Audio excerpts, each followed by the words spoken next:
Hello दोस्तों, कैसे हैं आप। आज की कहानी का नाम है रखवाली। मम्मी दादाजी हमसे बिल्कुल प्यार नहीं करते, हमें भी बात बात में टोकते रहते हैं और आपके साथ भी हमेशा कमेंट में बात करते हैं। आपको बुरा नहीं लगता क्या, जबकि चाचा चाची साथ के साथ इतने प्यार से बोलते हैं और रिम्मी के साथ तो इतना लगाव है, बस और कोई घर में है ही नहीं। जो ही अपनी मम्मी से बोली। आज भी दादाजी ने उसे छोटी सी बात पर इतना डांट दिया कि उसका मन दुख रहा था। कोई बात नहीं बेटा, दादाजी हैं तुम्हारे, तुम अपना कर्म करती रहो, वो तुमसे भी बहुत प्यार करते, बस जताते नहीं हैं।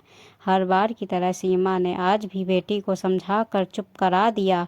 हर बार की तरह माँ की बात सुन जूही चुपचाप कमरे में चली गई। लेकिन बच्चा समझ भले ही जाए, उसके दिल में दुख रहता ही है। सीमा भी सोच रही थी कि पता नहीं बाबूजी को शुरू से मैं क्यों नहीं पसंद। अजय भी मुझे ऐसे ही समझा देते थे जब मैं दुखी होती थी। अब मैं बेटी को समझा देती हूँ। देवर देवरानी की साल 6 महीने में एक बार आते हैं, आकर उन्हें उपहार देंगे जो उनके किसी काम के नहीं। दोनों पूरे दिन उनके पास बैठकर ऐसे जताएंगे जैसे उनकी बहुत फिक्र हो। उनसे मीठी मीठी बात करेंगे। अगर देवरानी को उनकी इतनी फिक्र है तो उन्हें अपने हाथ से उनकी पसंद का खाना बनाकर क्यों नहीं खिलाती। लेकिन काम कौन करेगा, वो तो यहाँ आराम करने आती है। जाते वक्त भी पापा जी के हाथ पर 1000-2000 रुपए रख देंगे। अब कोई उनसे पूछे इतने पैसों में क्या उनका पूरे साल का खर्चा चल जाएगा। लेकिन पापा जी को फिर भी देवर जी ही अच्छे लगते हैं। कुछ दिन बाद महेंद्र जी बोले, अजय मैं नए साल पर कुछ दिनों के लिए आलोक के पास जाना चाहता हूँ। यहाँ अब मेरा मन नहीं लग रहा। वो लोग आ नहीं पा रहे हैं क्योंकि आलोक को छुट्टियाँ नहीं मिल रही। अजय ने अपने पिता को बहुत रोकने की कोशिश की लेकिन वो नहीं माने।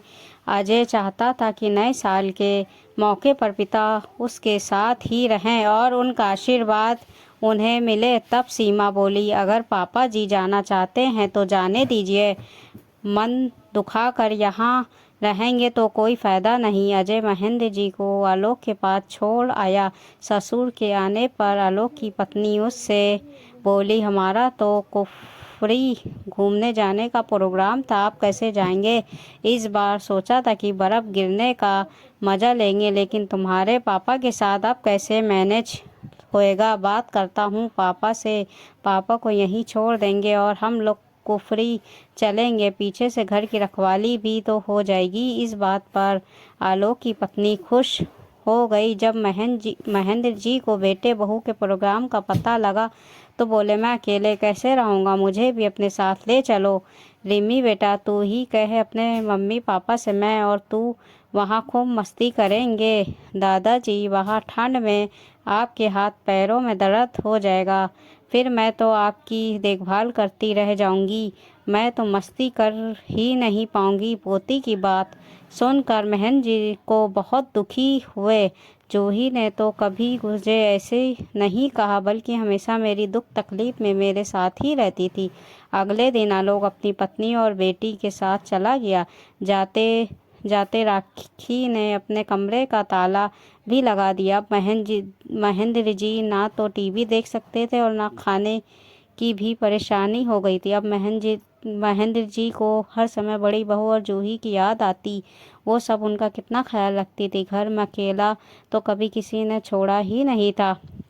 आज महेंद्र जी को समझ आ रहा था कि किसी ने सही कहा है कि दूर के ढोल सुहावने होते हैं। आलोक के वापस आने पर महेंद्र जी ने वापस जाने के लिए कहा, लेकिन अब तो राखी को ससुर के फायदे नज़र आने लगे। ससुर को उसने चौकीदार बनाकर रख दिया था। अब वो उनके सामने चिकनी चुपड़ी बातें करती, ना तो ठीक से खाने को देती। जब देखो कभी सहेलियों के साथ, कभी पति के साथ घूमने चल देती। अब महेंद्र जी को अपनी गलती समझ आ रही थी कि एक दिन आलोक सो कर उठा तो देखा उसके पिता ड्राइंग रूम में नहीं थे, क्योंकि वो वहीं पलंग पर बिछा कर सोते थे। सब ने उन्हें ढूंढा लेकिन वो कहीं नहीं मिले। ठग कर आलोक ने भाई को फ़ोन किया, भैया पापा पता नहीं कहाँ चले गए, सुबह से उनका कोई अता पता नहीं है।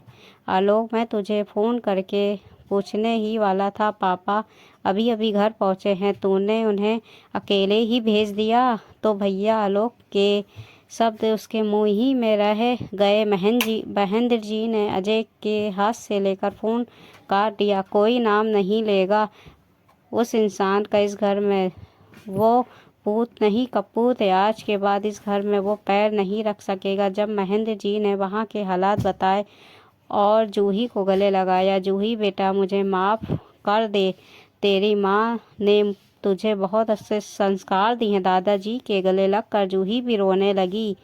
उन दोनों को रोते देख अजय और सीमा की आँख भी भर आई। महेंद्र जी को अपनी गलती समझ आई और उसे सुधारने का वादा भी किया। दादा के प्यार पाने का जूही का सपना पूरा हो गया था। दादाजी के प्यार की जो आशाएं थी वो आज पूरी हो गई थी।